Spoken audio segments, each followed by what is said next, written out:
Beloved, do not avenge yourselves, but rather you give place to wrath. For it is written, vengeance is mine, and I will repay, says the Lord.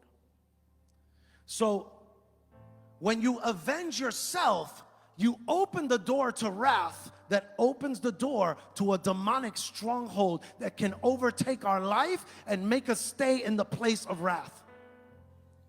You know how I know?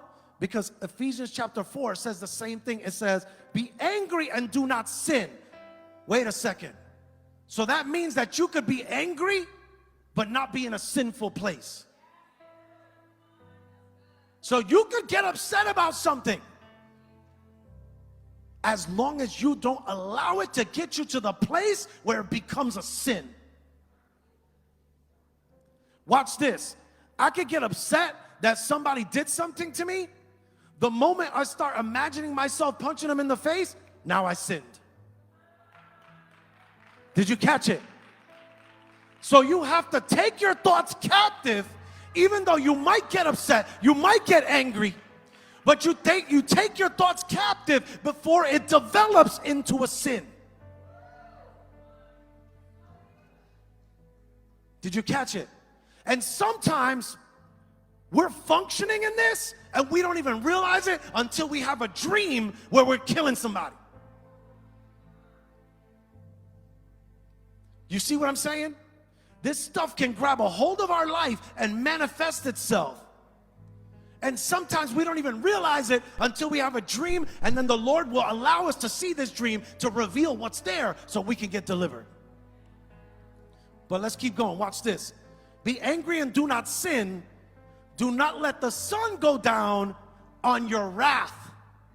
See, there's many translations that say anger, but the King James and the New King James, it says, do not let the sun go down on your wrath. Wrath is different than anger. Because what does it do? It says, nor give place to the devil. So you got two correlating scriptures that are telling you that if you give yourself, if you try to avenge for yourself, if you try to retaliate for yourself, you're opening the door to wrath and you're giving place for the devil to operate and function in your life. Watch this. Wrath is actually deeper than anger. That's why I like to read all the different Bible translations, because you catch things that you're like, wait a second, I didn't see it like that before. And the Lord will begin to uncover and reveal. Wrath is deeper than anger, because wrath is defined as strong, vengeful anger, which means you could get angry, have a moment of anger, but once that vengeance of retaliation comes in, now you're functioning in wrath.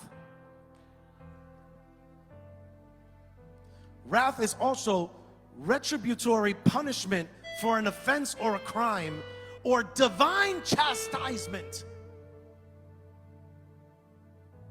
So if wrath is divine punishment, what's divine? Divine comes from up above.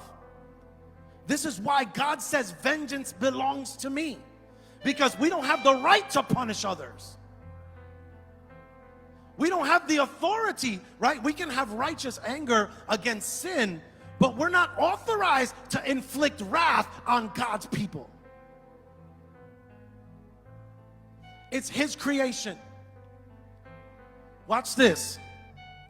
We're going to read that again. Ephesians chapter 4, verse 26 and 27. But we're going to read it in the Amplified version. And I'm going to give you something. Watch this.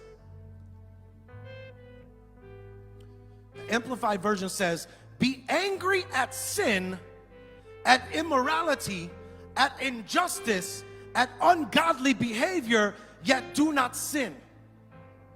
Do not let your anger cause you shame, nor allow it to last until the sun goes down.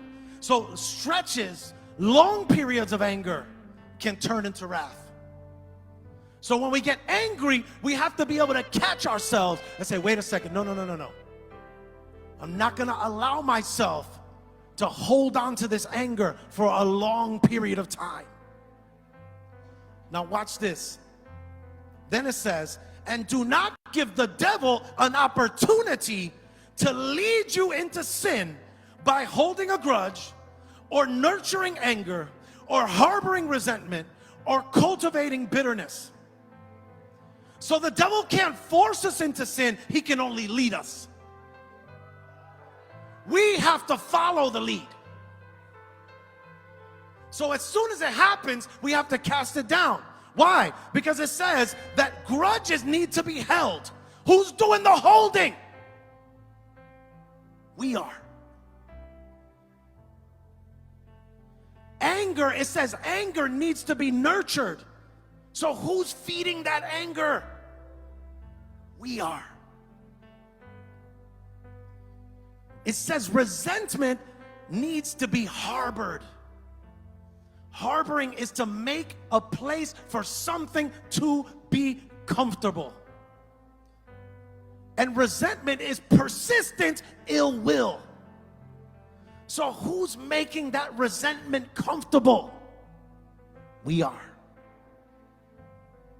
We're harboring that thing. Because the devil can't make us. He can't make us do it. He can only lead us in the direction, and we got to follow it. It also says that bitterness needs to be cultivated. That means you have to work at that thing to be bitter. And you got to prepare the ground to plant, because that's what cultivating is. So you're literally preparing the soil for the seeds of bitterness to grow. So who's planting those seeds? Who's preparing the ground? We are. See, because the devil don't attack us in random areas. He looks for that place where he knows that, oh, they're weak right there. There's a weakness right there. I'm going to hone in on that.